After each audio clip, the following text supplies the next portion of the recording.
저는 이제 새해가 되면서 그 예전에 읽은 책들 중에서 이제 읽다가 좀 감동이 되거나 또 깨달음이 되거나 그런 것들은 따로 이제 타이프를 쳐서 한 번씩 꺼내보곤 하는데, 요즘에 새해를 맞이해서 이제 그것들을 다시 이제 정리하고 있습니다. 그러면서 정말 그냥 해만 바뀐 게 아니라 저도 좀 더 성장하고 또 좀 더 성화된 그런 목회자가 되고 싶은 마음으로 그렇게 하는데요.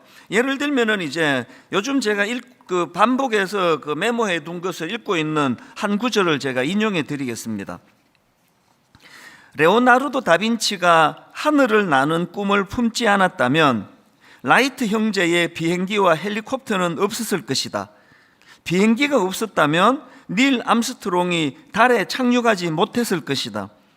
암스트롱이 달을 밟는 장면을 본 수많은 과학자와 과학 꿈나무들은 지금도 누군가의 또 다른 꿈이 되기 위해 연구를 거듭하고 있다. 그 예전에 읽은 책 중에 내가 꿈을 이루면 나는 누군가의 꿈이 된다, 이 책에 나오는 내용인데요. 이 책 소개글 한 대목 읽어드리겠습니다. 누군가의 꿈이 되기 위해 꿈을 꾸라는 것이다. 꿈을 이루기 위해 노력하되 마음속에 늘 자신이 이룬 꿈이 누군가의 또 다른 꿈이 된다는 사명감과 책임감을 가지라는 말이다. 이 주장하는 흐름을 아시겠죠? 저는 이 흐름에 정말 동의가 됩니다. 레오나르도 다빈치가 하늘을 나는 꿈을 품었기 때문에 라이트 형제가 비행기를 만들 꿈을 갖게 됐다. 그래서 레오나르도 다빈치가 모든 걸 하는 게 아니에요. 그 시대에 자기가 할 수 있는 그 꿈을 꿨더니 그 꿈이 그 다음으로 이게 전수가 돼 가는 거 아닙니까? 라이트 형제가 비행기를 만든 것이 수많은 사람들의 마음에 영향을 미쳐서 그게 닐 암스트롱이 달에 착륙하는 그런 결과를 가져오는데 일조를 했다. 이 동의가 되는 거 아닙니까? 오래전에 박지성 선수가 대한민국 최초로 영국의 프리미어 리그에 진출하는 꿈을 꾸고 그리고 그 꿈을 이루었기 때문에 그 뒤를 따르는 수많은 어린 청소년 축구 선수들이 다 꿈을 꾸고 그 꿈이 얼마나 많은 우리나라 축구 선수들이 이제 해외로 진출하는 열매를 가져오고, 그리고 그 손흥민 선수라는 대선수를 배출하는 그런 토대를 만들었다. 이 동의가 되는 거 아닙니까? 그래서 저는 내가 꿈을 이루면 나는 누군가의 꿈이 된다. 여기에 굉장히 중요한 원리가 있다고 생각합니다. 제가 그냥 모든 걸 난 다 이루었어. 난 분당 우리 교회를 통해서 모든 걸 내가 다 했어. 그게 가장 나쁜 생각이에요. 그저 저는 하나님이 허락하신 한 걸음만 가는 거거든요. 한 걸음만 열심히 나아가면은 이제 우리 청년들이, 제 아들이, 제 딸이, 그리고 또 이 교회를 출입하는 수많은 우리 젊은이들이 그 꿈을 바탕으로 또 한 걸음을 옮기고 한 걸음을 옮기며 하나님 나라가 이루어지는 이 원리라고 한다면, 지금 우리가 살펴보고 있는 이 아브라함을 향하신 하나님의 그 뜻하신 것도 똑같은 것 같아요. 하나님께서 아브라함에게 꿈을 심어주셨고 그 꿈을 이루는 과정에서 하나님의 역사가 드러나고 그것이 또 꿈이 성취가 되고, 이게 수천 년이 지난 지금까지 그 아브라함을 향하여 이루어진 꿈이 오늘 동양에 있는, 한국에 있는 저에게까지 영향을 미치고 있는 게 신비로운 거거든요. 이게 하나님 나라예요. 그래서 여러분, 막 엄청난 꿈을 꾸려고 애쓰는 그거는 원리가 아닙니다. 그래서 한 걸음만 가는 거예요. 한 걸음이 버거우면 반 걸음만 가는 거예요. 얼마나 많은 걸 이루어냈냐가 아니라 나는 꿈을 꾸었다. 날 구원해 주신, 그리고 십자가 지신 예수 그리스도로 나는 변화되었고 나는 변화된 자들이 가지는 꿈을 꿀 수 있었다. 이게 가장 중요하다는 거거든요. 오늘 본문 말씀도 이런 관점으로 살펴볼 수가 있는데요. 오늘 본문에 보면은 이제 하나님께서 아브라함과 사라 부부에게 또 이제 오래전에 주셨던 언약, 하나님의 약속, 이 하나님 관점으로 이게 약속인데요. 이게 아브라함이 듣는 입장에서는 이게 꿈이 되는 거예요. 그 꿈을 다시 선포하시는데, 그 하나님의 말씀이 선포되던 그 당시로 아브라함 부부는 엄청나게 지금 침체되어 있는 상황입니다. 얼마나 낙심해 있었는지 몇 주 전에 이거 우리가 살펴보지 않았습니까? 하나님의 말씀이 지금 아브라함 부부에게 들려질 때 그 상황과 그들의 반응을 보십시오. 창세기 18장 11절 12절입니다. 아브라함과 사라는 나이가 많아 늙었고 사라에게는 여성의 생리가 끊어졌는지라 사라가 속으로 웃고 이르되 내가 노쇠하였고 내 주인도 늙었으니 내게 무슨 즐거움이 있으리요. 어떤 상태인지 전에 설명을 드렸잖아요. 나 같은 게 뭐 좋은 게 있겠냐고. 그래서 하나님은 가슴 벅찬 꿈을 선포하시는데 본인이 너무 가라앉아 있으니까 그게 접수가 안 되는 거예요. 그래서 하나님의 놀라우신 꿈을 막 비웃어 버리는 거예요. 제가 오늘 하나님을 대언해서 말씀을 선포하면 어떤 분에게는 오늘 이 말씀이 하나님 주신 가슴 벅찬 꿈으로 이것이 다가와요. 그런가 하면 또 어떤 분에게는 사라처럼 한번 목사님 맨날 저런 소리 하는 거지 뭐 그거 말고 뭔 소리 하겠어. 이렇게 이게 접수가 안 되는 이런 말씀으로 전락하는 분들도 있거든요. 그래서 저는 오늘 이런 부분에서 다시 한번 우리가 좀 힘들고 지치고 또 낙심하고 또 자기 자신에 대한 기대감이 별로 없고 하는 이 상황에서 아브라함에게 주신 말씀이기 때문에 이게 우리에게 어떻게 힘이 될 수 있는지, 어떻게 이게 우리의 꿈이 될 수 있는지 이것들을 좀 살펴보기를 원합니다. 하나님께서 지금 절망에 빠져 있는 아브라함과 사라를 만나 주시고 그래서 이제 상한 마음을 갖고 있는 아브라함에게 어떤 말씀을 주시는가 하니까 오늘 본문 창세기 18장 18절입니다. 아브라함은 강대한 나라가 되고 천하 만민은 그로 말미암아 복을 받게 될 것이 아니냐. 이거 많이 듣던 말씀 아닙니까? 계속 반복하시거든요. 가장 먼저 아브라함을 만나서 주셨던 말씀이 창세기 12장 2절 내가 너로 큰 민족을 이루고 내게 복을 주어 내 이름을 창대하게 하리니 너는 복이 될지라. 이게 하나님께서 아브라함을 만나서 언약, 약속의 말씀을 주셨고 아브라함은 이걸 꿈으로 받았던 거 아닙니까? 이 꿈이 너무 좋아가지고 아브라함은 무려 75세의 나이에 그 정든 고향을 떠나가지고 그 아는 사람 다 떠나가지고 홀로 이제 그 여정이 그 아내와 함께 이제 이 꿈으로 여정이 시작이 되는데요. 근데 오늘 본문에 와서 보니까 그렇게 벅찬 가슴을 가지고 그렇게 달려가던 이 창세기 12장에서의 아브라함과 사라의 모습은 온데간데 없고 그냥 깔아앉아 있는 거예요. 지쳐 있는 겁니다. 아까 사라의 그 고백을 통해서도 우리가 봤지만 나한테 뭐 선한 게 나겠느냐고. 그럼 뭐 어떻게 하다가 이렇게 됐냐고 궁금하시잖아요.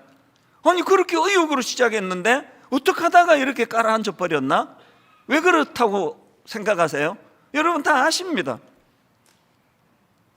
생각보다 응답이 너무 더디 이루어지니까요. 응답이 안 이루어지니까요.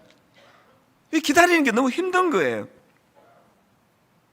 제가 하나님에 대해서 묵상을 하고 또 하나님을 생각하면은요, 하나님은 모든 게 느리세요. 하나님은 서둘지 않으세요. 천천히 일하시는 분입니다. 지난 송구 영신 예배 때 제가 강조했던 포인트 아닙니까? 그 송구 영신 예배 때 참석하신 분들은 이 말씀 기억하실 것입니다.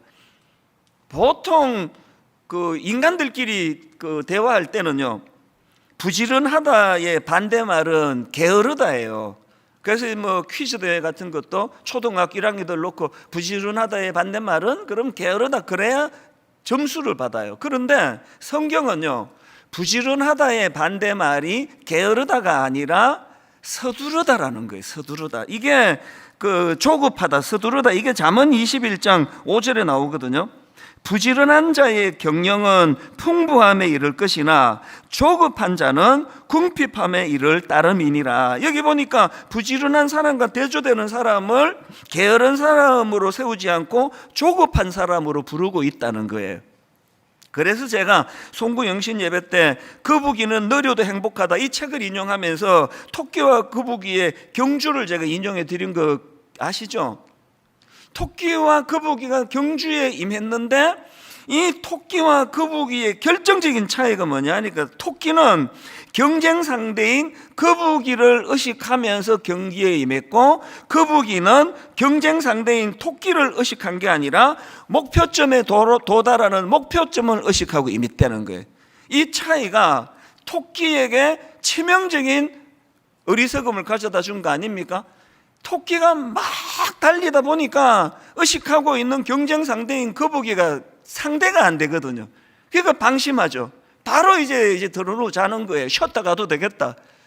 여기에 반해가지고 거북이는 보니까 토끼가 자고 있어요. 이제 막 그때부터 이길 수 있네 그러면서 막 미친 듯이 달려간 게 아니에요. 거북이는 그냥 제 걸음을 가는 거예요. 왜? 거북이에게 관심은 낮잠 자고 있는 토끼가 아니라 거북이에게 관심은 목표 지점이에요. 완주하는 겁니다.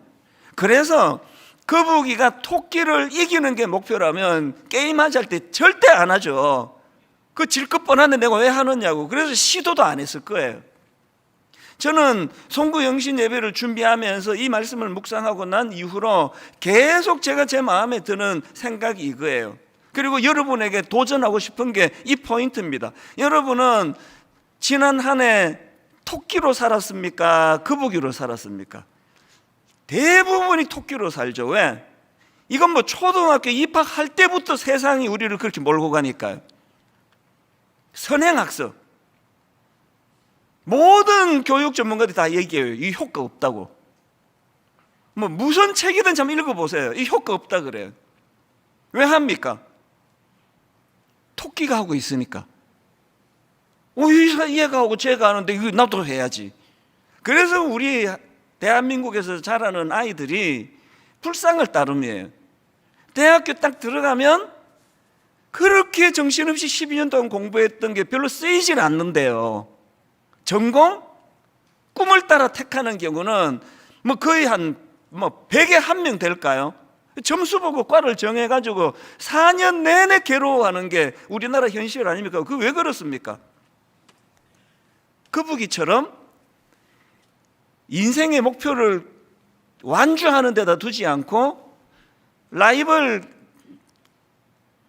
상대방을 이기는 것에다가 초점을 두고 그렇게 하다가 보니까 그래서 저는요 그 이민교회에서도 보면은 그 교회가 그냥 조금 성장하는 그 순간 담임 목사가 금방 교만해져 가지고 갑자기 거만해지고 막 함부로 성도들을 대하고 그러다가 쫓겨나는 이런 경우를 수없이 봤습니다.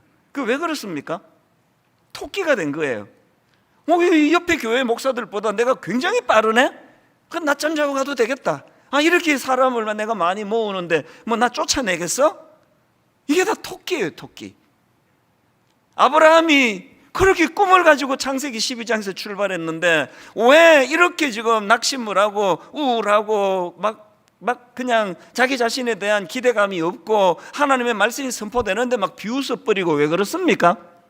아브라함과 사라가 토끼이기 때문에 그래요. 거북이가 아니에요. 빨리 가야 돼요. 상황을 자꾸 보는 거 아닙니까? 저는 이런 의미에서 새해가 들어와가지고 잠언 21장 5절 말씀을 계속 묵상합니다. 부지런한 자의 경영은 조급하게 이를 것이나 조급한 자는 궁핍함에 이를 따름이니라. 하나님의 관점으로 부지런한 자의 반대말은 조급한 자예요. 왜? 하나님은 천천히 일하시기 때문이에요.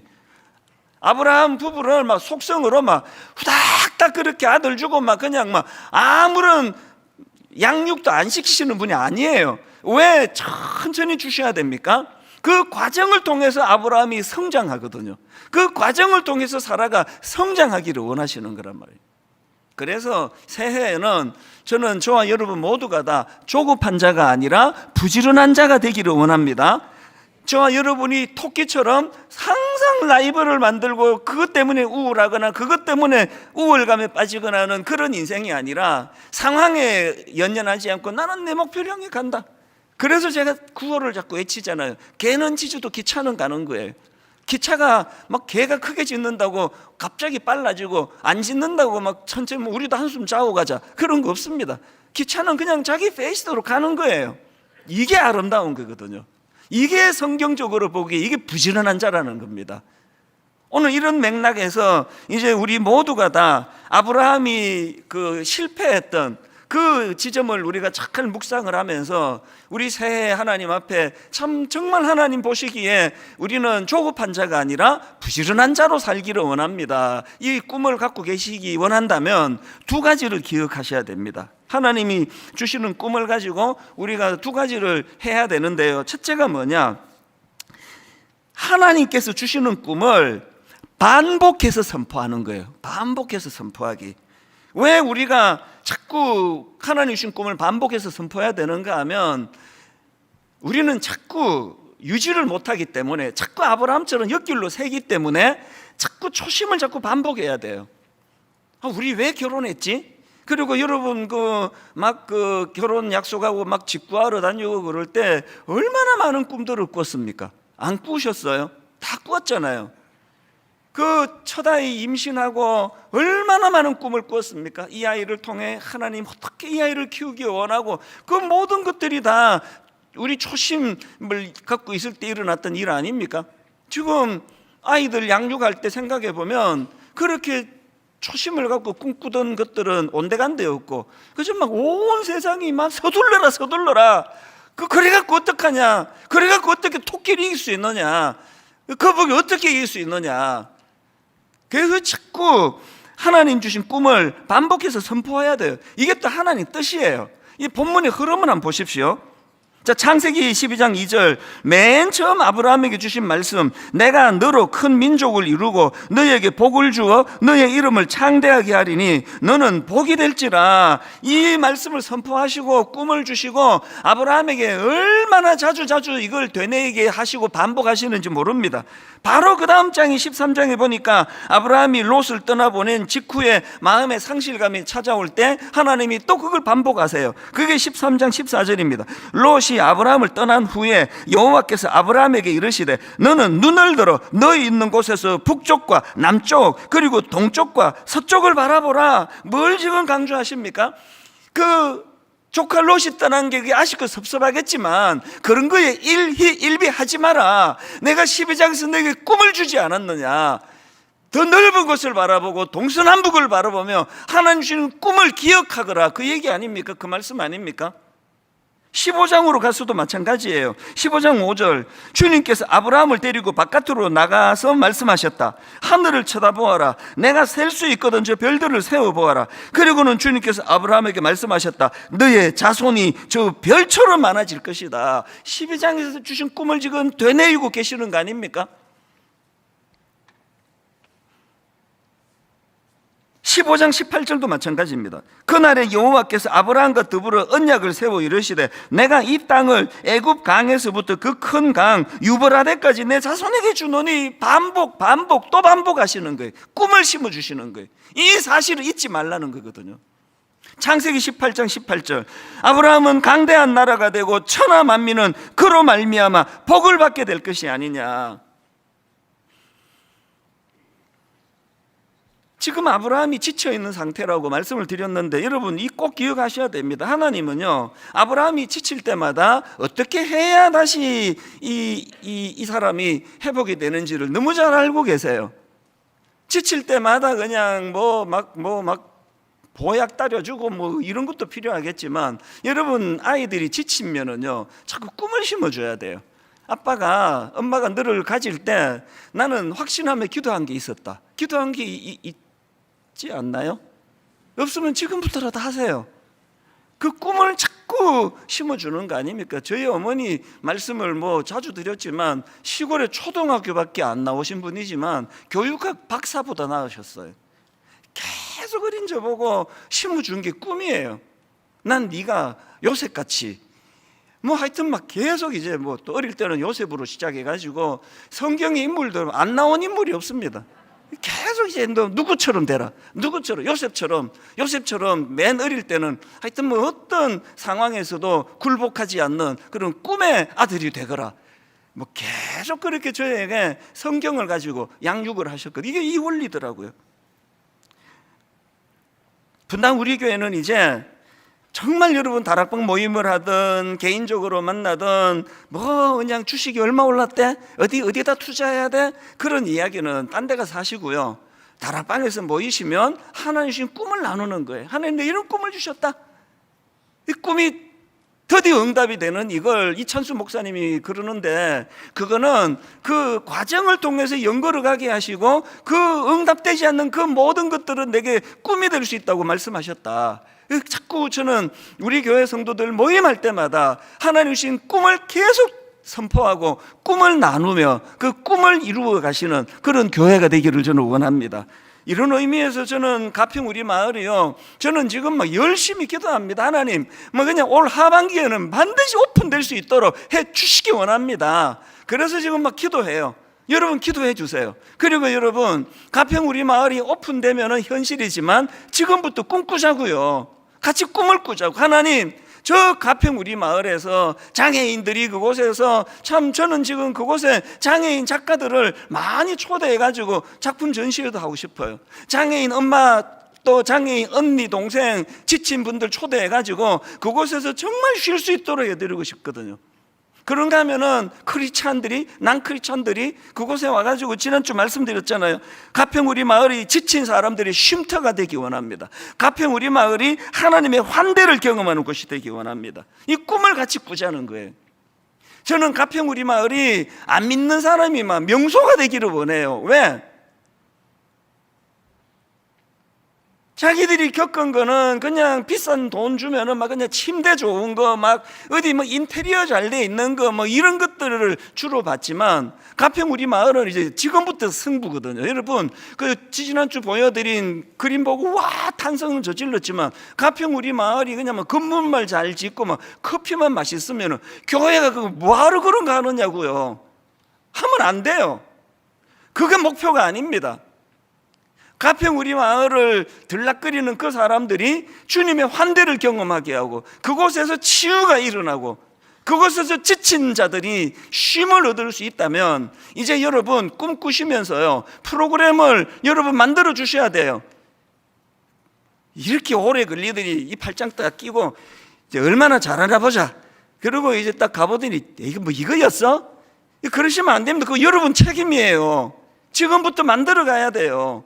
그래서 이제 가평 우리 마을에 와서 사람들이 그 1시간 막히면 1시간 반 걸리는 거리를 왜 그곳을 찾아갈 수밖에 없는가, 이걸 주님 안에서 만들어내자는 거예요.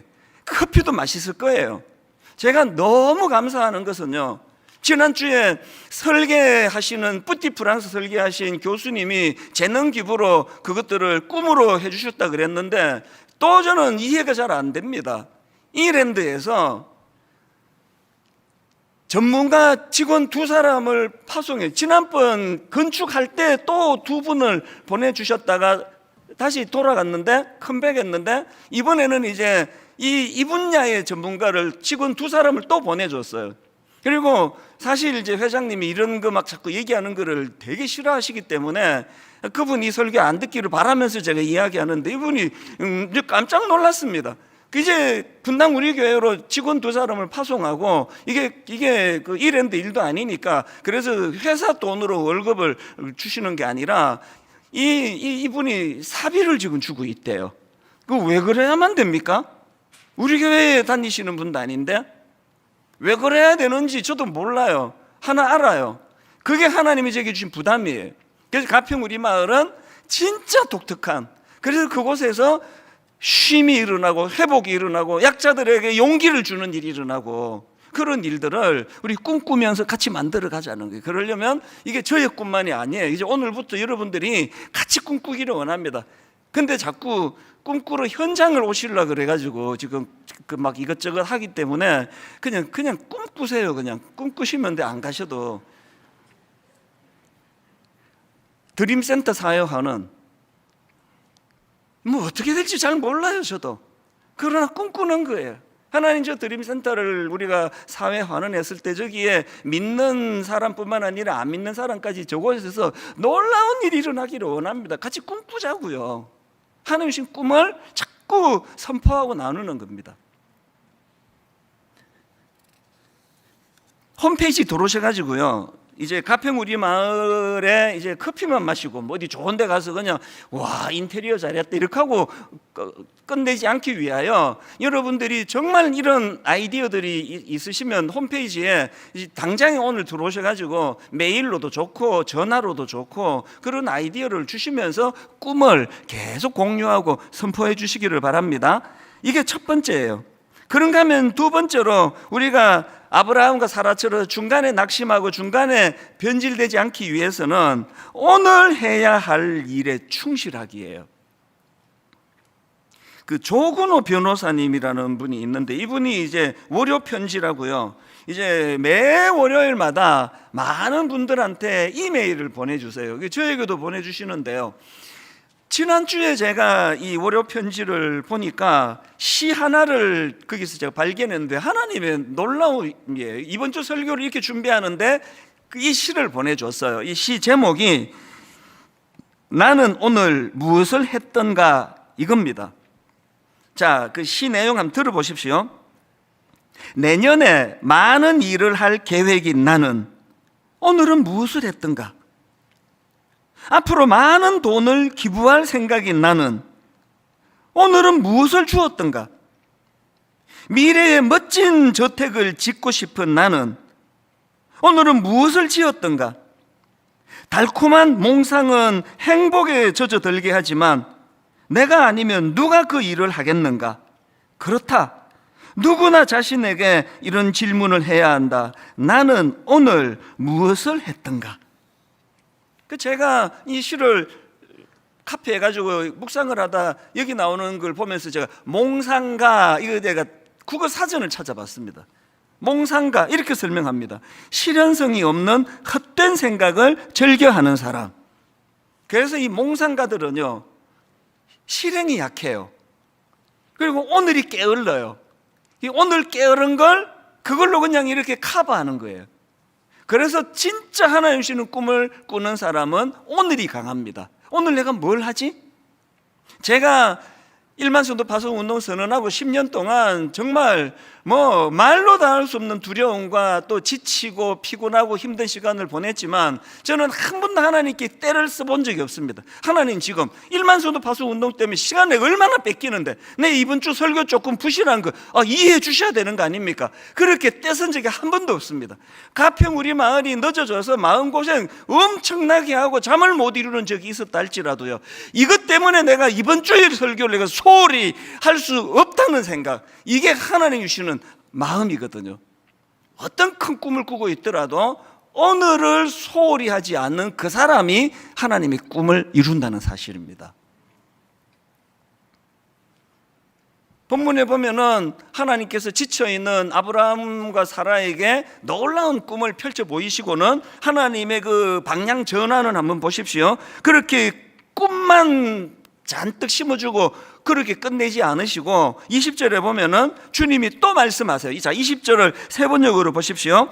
주님께서 또 말씀하셨다. 소돔과 고모라에서 들려오는 저 울부짖는 소리가 너무 크다. 그 안에서 사람들이 엄청난 죄를 저지르고 있다. 지금 바로 그 앞에서 하나님이 장차 일어나게 될 꿈을 심어주셨는데 그렇게 하고 끝내지 않고 현실의 소돔과 고모라의 타락을 주님이 언급하고 계시다는 거예요. 하나님께서.